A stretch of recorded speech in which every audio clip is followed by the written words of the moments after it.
un verdadero gusto estar aquí en este congreso que por tercer año consecutivo empieza a reunir a lo que yo considero una industria creciente, que se está transformando, que requiere, sin lugar a dudas, de gente mucho más profesional, manejándola, gestionándola y sobre todo teniendo en cuenta que es una industria que nace para la sociedad, para generar emociones y valor a la sociedad, y que hoy tiene que tener esa dualidad del compromiso social con el que hay que enfrentarla por un lado, pero también de la responsabilidad en la gestión de una industria que vale millones, cientos de millones o miles de millones de dólares, euros o cualquiera de las monedas a nivel global. México, cuando hablamos de México, me parece que uno se acuerda de pirámides, de playas, y ya los más metidos en el asunto de tequila, de mezcal y de alguna buena música. Pero creo que México es mucho más que eso. México es la 15ª economía del mundo, es el 10º país en términos de población, y México tiene tratado de libre comercio con más de 46 países. En términos de fútbol, los números también son muy sólidos. En la temporada pasada México fue el 4º país en asistencia a sus estadios, con más de 8 millones de personas visitando estos estadios. Y además eso significa solo el 67% de la capacidad instalada de nuestros estadios de primera división. 8 de los equipos mexicanos en la liga significan, según Forbes, los 20 más valiosos en América. Y el 47% de las empresas que cotizan en bolsa patrocinan o son parte de alguna forma de la industria del fútbol mexicano. Creo que son números que hablan de un gigante dormido y que además tiene un peculiar sistema de competencia. Nos cuesta a veces mucho trabajo entender el fútbol mexicano en su sistema de competencia, y por eso preparé este slide para llevarlos a través de él, ¿no? Hay 2 torneos al año de liga. Estos torneos, cada uno tiene una calificación a un sistema de playoff, donde los 8 mejores califican. Una particularidad del sistema mexicano es que en realidad ningún equipo está por encima de 3 o 4 veces el presupuesto de otro, y eso hace que la liga sea sumamente competitiva, a diferencia de otras de las grandes ligas mundiales donde de pronto es muy predecible quién va a ser el campeón. Acá realmente cualquiera le gana a cualquiera, y cualquiera, bueno, no cualquiera puede ser campeón. Ahora nos ha tocado a nosotros, pero en realidad todos los equipos al inicio aspiran a poder ser campeones.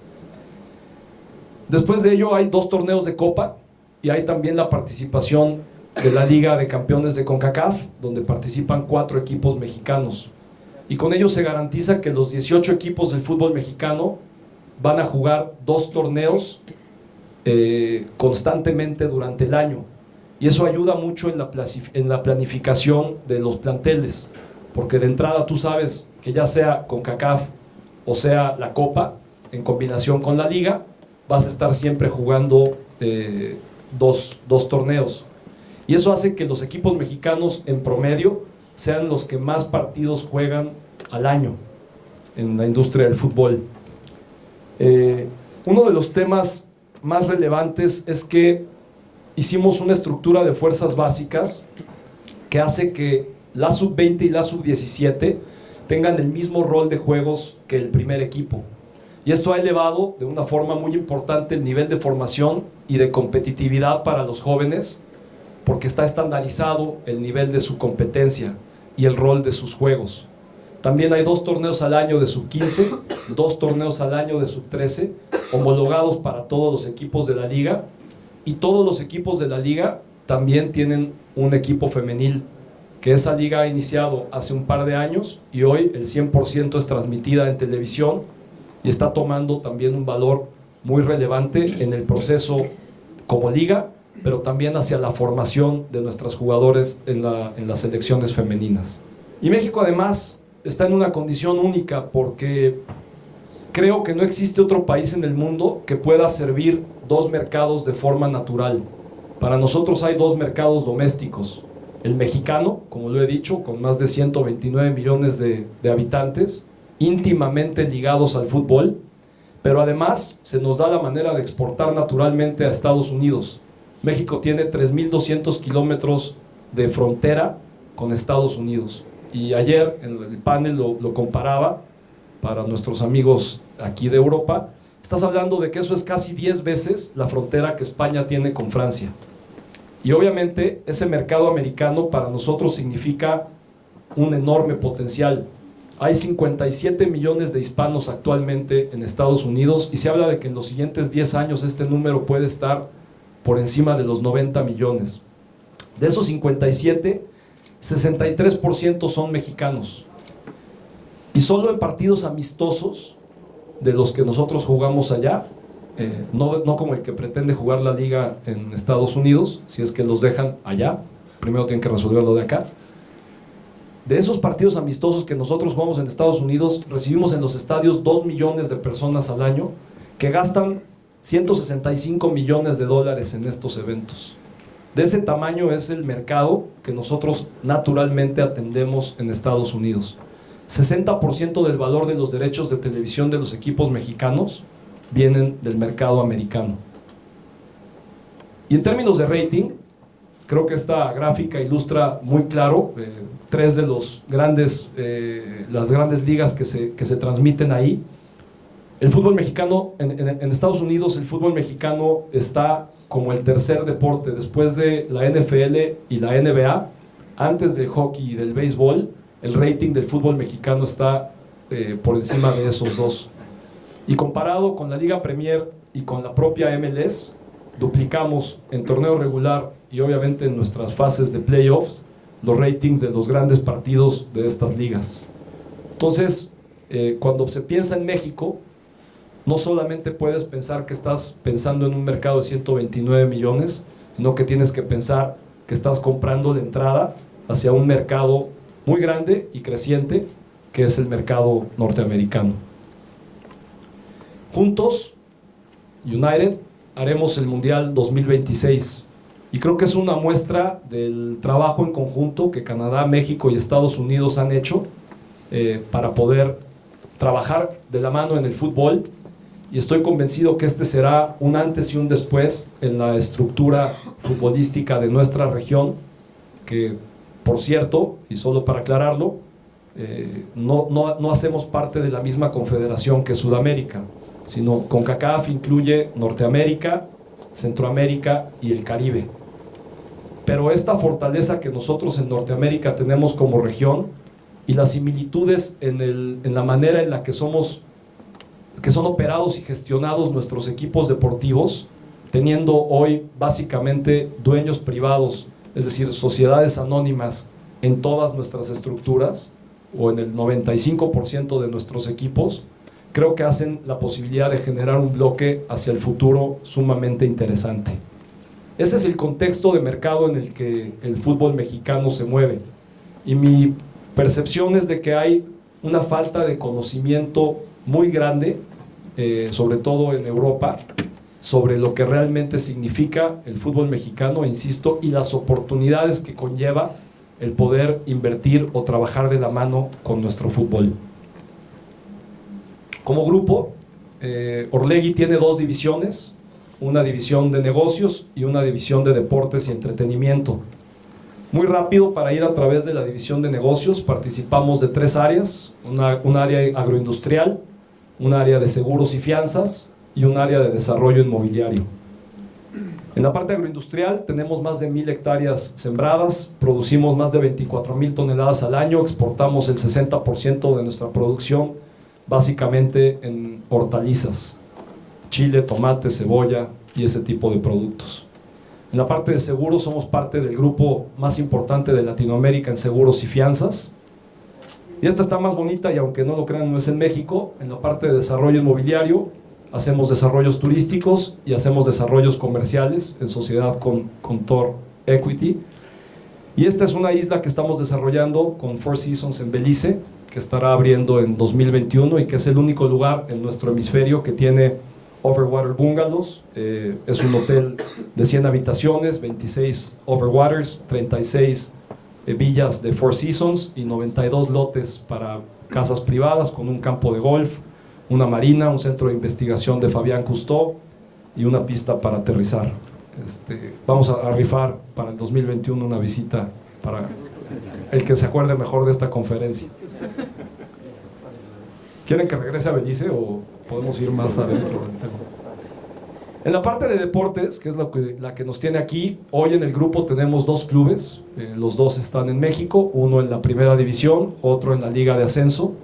Estamos trabajando en ese para generar la estructura y la infraestructura para llevarlo a primera división.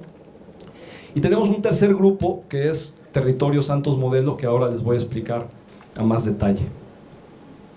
Cuando llegamos nosotros al fútbol, hace 12 años, la oportunidad que se nos presentó estaba en una región, en una ciudad pequeña de nuestro país, de 1,5 millones de habitantes. Sé que aquí 1,5 millones suena mucho, en Norteamérica son en realidad regiones más pequeñas. Y este es además un desierto, que la única razón de su existencia fue que es el único punto del país donde cruzan las vías del ferrocarril del sur al norte y del este al oeste. Ahí se empezó a hacer refinación de metales, era fácil acarrear los minerales, refinarlos y después subirlos al ferrocarril. Después, aunque era desierto, había un río y había agua, entonces la agricultura empezó a ser un negocio importante, se empezó a generar mucho comercio, una ciudad muy nueva, de 110 años de existir, de fundación. Y hay clubes, ¿no?, que llevan más en México que llevan más de 100 años. Esta ciudad está cumpliendo 110, 111 años de su fundación.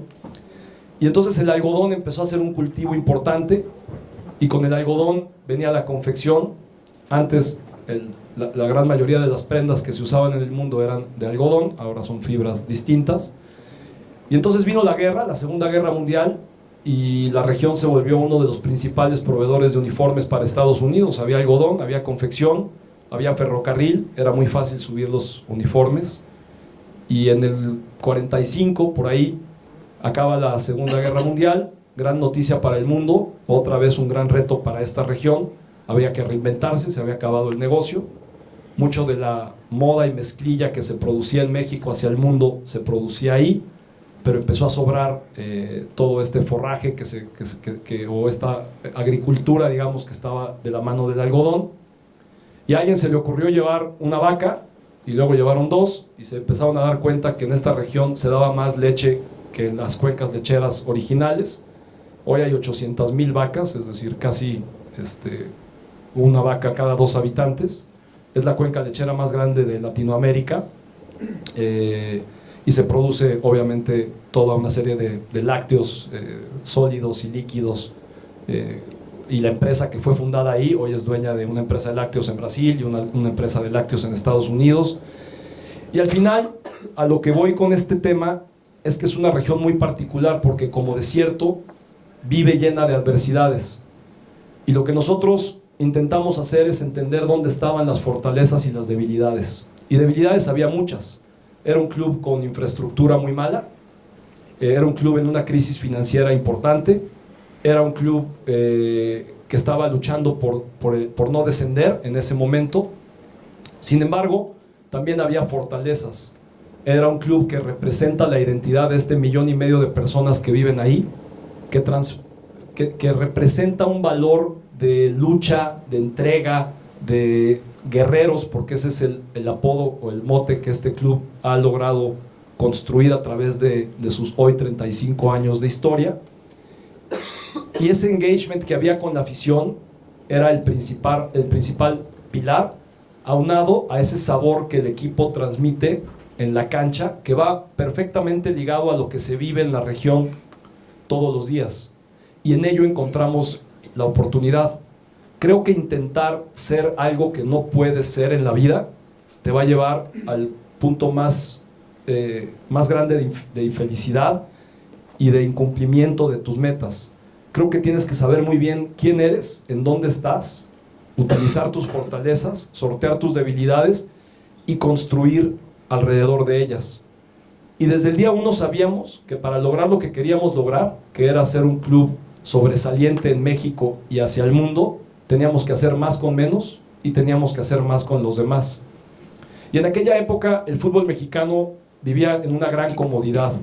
Y repito, ha vivido siempre en esa comodidad porque sin ni siquiera hacer nada, atiende a 2 mercados al mismo tiempo y eso te genera ingresos de una forma muy fácil. Y por otro lado, hace muchos años los clubes son propiedad privada y eso le da una solidez financiera a la gran mayoría de los clubes que no les hace mucha falta trabajar fuerte. Nosotros teníamos que trabajar muy fuerte en este proyecto y básicamente decidimos trabajar de 3 maneras para lograr 3 cosas. Generar infraestructura, porque hoy sin infraestructura es imposible poder desarrollar el deporte como se debe de desarrollar. Generar estructura y después generar procesos. ¿Y cómo hicimos eso? Este era el estadio, ¿no? Era un estadio de 15,000 aficionados que se inauguró en 1968, si mal no recuerdo. Muy rupestre, muy chiquito, con muy pobres instalaciones. Y 18 meses después, este fue el estadio que construimos. El Estadio Corona, que más que un estadio, es un centro integrado de entretenimiento, donde en 23 hectáreas tenemos nuestras canchas de entrenamiento, construimos una parroquia que donamos a la diócesis local para que se volviera un centro comunitario importante, donde van 450 feligreses, es decir, caben dentro de la parroquia, tiene columbario, tiene zonas parroquiales, y eso empezó a integrar el lugar a la sociedad y empezó a generar un desarrollo y un crecimiento muy importante en la región. Tenemos comercios, tenemos oficinas, tenemos gimnasios abiertos al público, tenemos nuestro centro de formación, tenemos escuela para nuestros jugadores, tenemos escuela para fútbol de niños, donde cerca de 500 niños practican en las tardes fútbol. Y en este territorio se vive de una forma integrada todo el proceso. Ahora había que generar la estructura. Este es un poco cómo está hoy el territorio, con nuestras canchas de entrenamiento, insisto, la parroquia, el estadio, las escuelas, el centro de formación. Y ahora había que generar la estructura. En el segundo paso que vamos, que iniciará el año que viene, se integra un centro comercial y un hotel con vista a la cancha, y esperemos tenerlo completado también para el 2021. Ese va a ser a principios de 2021 probablemente, cuando esto ya haga parte de todo el complejo. Y cuando llegamos ahí, nos costaba mucho trabajo ser autosuficientes en agua. Tratamos cerca de 800 metros cúbicos de agua al día, y somos 100% autosuficientes en riego y en todo el uso de agua en el complejo. Hoy estamos rodeados de casas, estamos rodeados de universidades, estamos rodeados de un gran desarrollo inmobiliario que se gestó a partir de la construcción de este inmueble. Y todo lo que ven aquí lo construimos de inicio a su inauguración, que va a cumplir 10 años en noviembre del año que viene, estamos cumpliendo 9 ahora, en 18 meses. Esa es la magia y la fuerza con la que una región se compromete a desarrollar y a construir infraestructura deportiva. Estos procesos que ahora teníamos que construir tienen que ver con ciencias aplicadas al deporte, con inteligencia deportiva, tienen que ver con sistemas comerciales que generan un diferenciador a nuestros patrocinadores y con una filosofía, sobre todo, que para nosotros es fundamental, a la que llamamos ganar sirviendo. Porque al final, cualquiera que esté en el deporte mentiría si no dijera que su primer objetivo es ganar. Claro que queremos ganar, pero para nosotros es muy importante el cómo. Y creo y veo muchas caras muy jóvenes, lo cual me da mucho gusto, y veo mucha gente preparándose en maestrías y carreras a través del deporte. No olviden algo, el fútbol nace como un instrumento social y ahí es donde tiene su gran pilar de fortaleza. Y después se convierte en una industria multimillonaria, de gran competitividad, donde hay mucha gente buscando generar valor y buscando también ganar dinero. Qué bueno que haya sucedido eso para el fútbol. Pero así como al doctor no se le puede olvidar, al médico, que su principal razón de existir es ayudar al mejor vivir de la gente y salvar vidas humanas, creo que a la industria del fútbol, por más económicamente exitosa que sea, nunca se le debe de olvidar que su gran misión es generar valor a la sociedad. Por eso, para nosotros la forma es fundamental, y ganar sirviendo es una forma de vivir en el grupo y en todo lo que hacemos. Hemos generado una fundación dentro de nuestras organizaciones deportivas que trabaja con la comunidad. Tenemos una alianza con United Way, con Fondo Unido, a través de la cual hacemos voluntariado. No predicamos religión alguna, predicamos valores universales y buscamos que nuestros jugadores tengan la mejor educación, la mejor formación, por supuesto la mejor preparación física, técnica y táctica, y volver los seres humanos 100% integrales. Y pienso que en ese sentido la vida ha sido muy dadivosa con nosotros, porque hemos logrado cosechar muchos éxitos. ¿Cómo lo hicimos? La verdad es que como lo hubiéramos hecho en cualquier industria, y pienso que parte del problema del fútbol es que insistimos en verlo como algo distinto, y no es nada distinto a cualquier otra industria. Hay que utilizar el sentido común.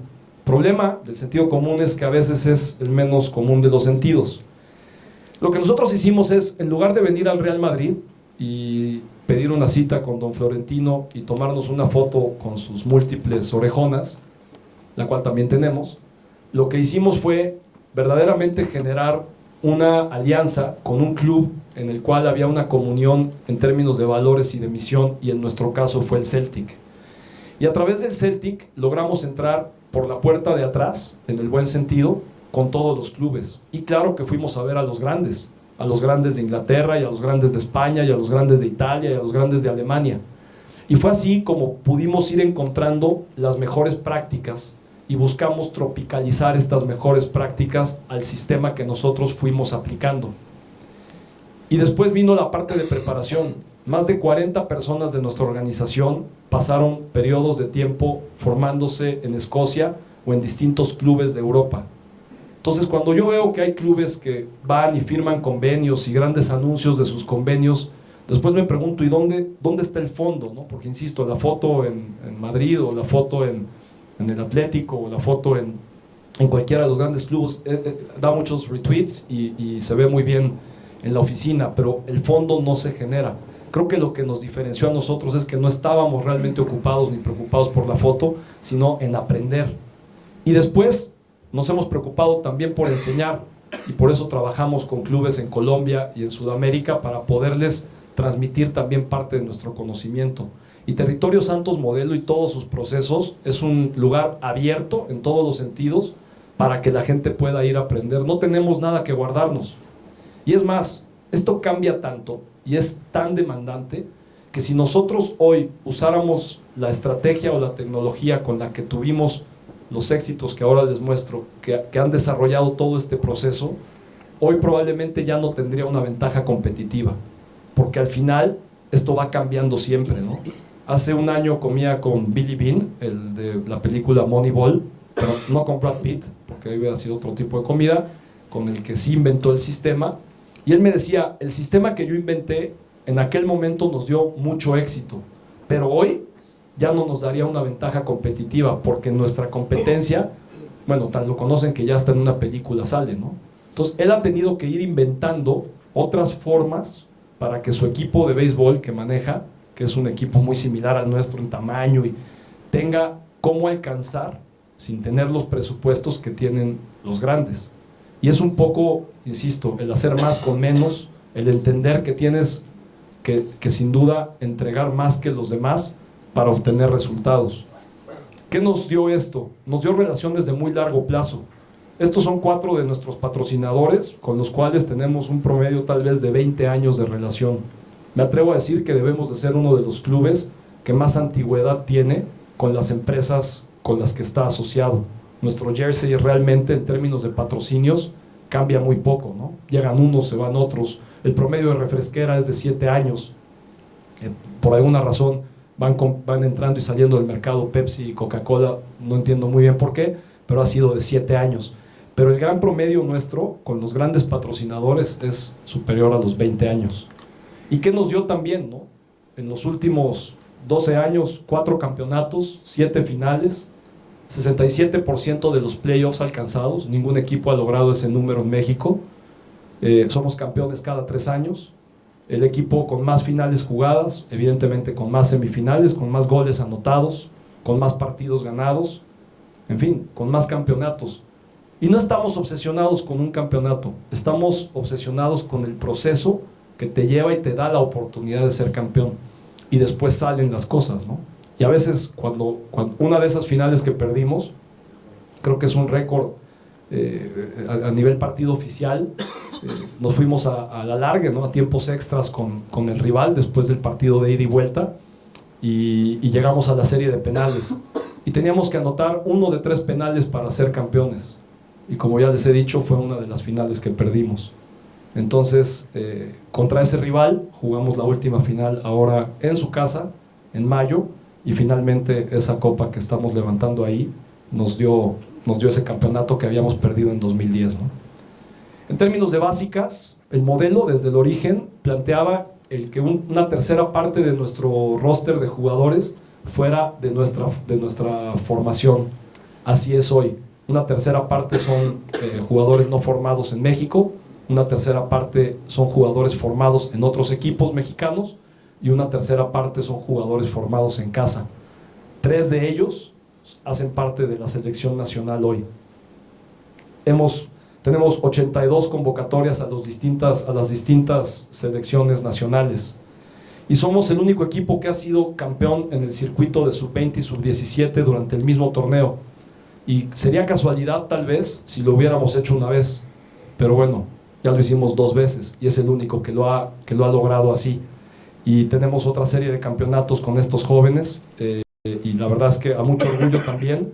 Muchos de nuestros jugadores formados en casa hoy están en grandes organizaciones en Europa. El caso de Néstor Araujo aquí en el Celta de Vigo, el caso de Uriel Antuna en la organización del City, y el caso de Joao Malek, que fue al Porto y ahora está acá en Sevilla.